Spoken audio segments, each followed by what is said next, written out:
ನಮಸ್ಕಾರ. ಕಿದೀರ್ ಕೈ ರುಚಿಗೆ ಸ್ವಾಗತ. ಇಂದಿನ ಕಿದೀರ್ ಕೈ ರುಚಿಯಲ್ಲಿ ನಾನು ಪುಡಿ ದೋಸೆ ಅಂದ್ರೆ ನಾವು ಚಟ್ನಿ ಪುಡಿ ಮಾಡ್ತೇವಲ್ಲ ಅದ್ರ ಹಾಕಿ ಹೋಟೆಲ್ ಅಲ್ಲಿ ಸಿಗುವ ಪುಡಿ ದೋಸೆ ಮಾಡ್ತಾ ಇದ್ದೇನೆ. ಅದಕ್ಕೆ ಈಗ ಬೆಳಿಗ್ಗೆ ದೋಸೆ ಮಾಡೋದಾದ್ರೆ ರಾತ್ರಿ ಮುಂಚಿನ ದಿವಸ ರಾತ್ರಿ ನಾನು ಇದರಲ್ಲಿ 2 ಲೋಟ ಇದು ದಪ್ಪ ಹಾಕಿ ತಗೊಂಡಿದ್ದೇನೆ. ಅದಕ್ಕೆ ಇದರಲ್ಲಿ ಅರ್ಧ ಬೌಲ್ ಉದ್ದಿನ ಬೇಳೆ ಇದನ್ನು ಹಾಕಿ 3-4 ಸಲ ತೊಳೆದು ರಾತ್ರಿಯೇ ಅರ್ದಿಡ್ಬೇಕು. ಅರೆಯುವಾಗ ಸ್ವಲ್ಪ ಇದನ್ನು ತೊಳೆದು ಅವಲಕ್ಕಿ ಹಾಕಿ ಚೆನ್ನಾಗಿ ಅರ್ದು ಬೆಳಿಗ್ಗೆ ಸ್ವಲ್ಪ ಉಪ್ಪು ಹಾಕಿ ಇದು ದೋಸೆ ಹಿಟ್ಟು. ಅದಕ್ಕೆ ನಾವು ಚಟ್ನಿ ಪುಡಿ ಇದನ್ನು ಮೊದಲೇ ತೋರಿಸಿದ ಹಾಗೆ ಅದೇ ಚಟ್ನಿ ಪುಡಿ ಇದು. ಆಮೇಲೆ ಸ್ವಲ್ಪ ಬೆಣ್ಣೆ. ಗ್ಯಾಸಲ್ಲಿ ದೋಸೆ ಕಾವಲಿಯನ್ನು ಇಟ್ಟಿದ್ದೇನೆ.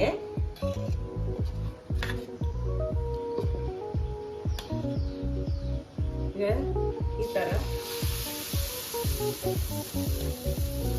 ಪುಡಿ ದೋಸೆ ಸ್ವಲ್ಪ ದಪ್ಪನೆ ಬರ್ತದೆ, ಜಾಸ್ತಿ ತೆಳು ಬೇಡ.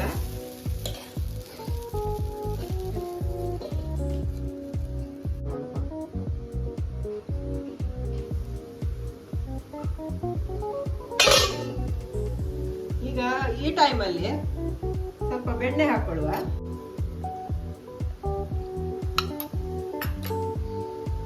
ಮತ್ತೆ ಚಟ್ನಿ ಪುಡಿ.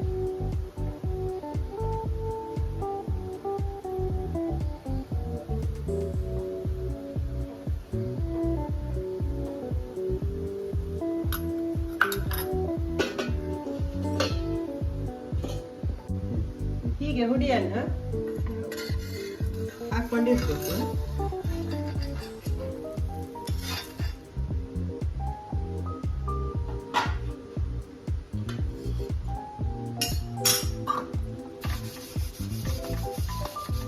ಸ್ವಲ್ಪ ಅದಕ್ಕೆ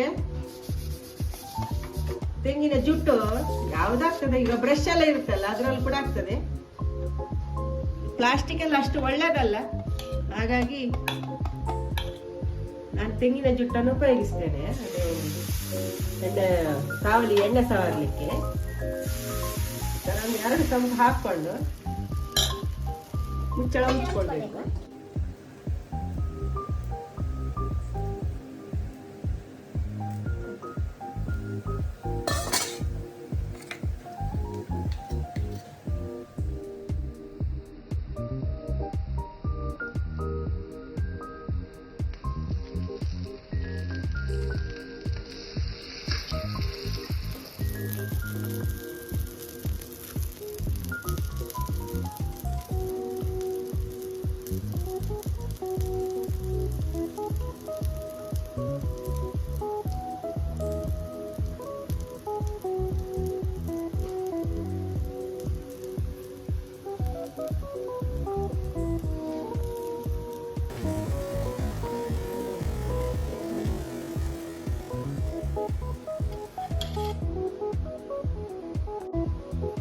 ಈಗ ಹೋಟೆಲಲ್ಲಿ ಸಿಗುವ ಹಾಗೆ ನಾವು ಮನೆಯಲ್ಲೇ ಮಾಡ್ಕೊಳ್ಬಹುದು.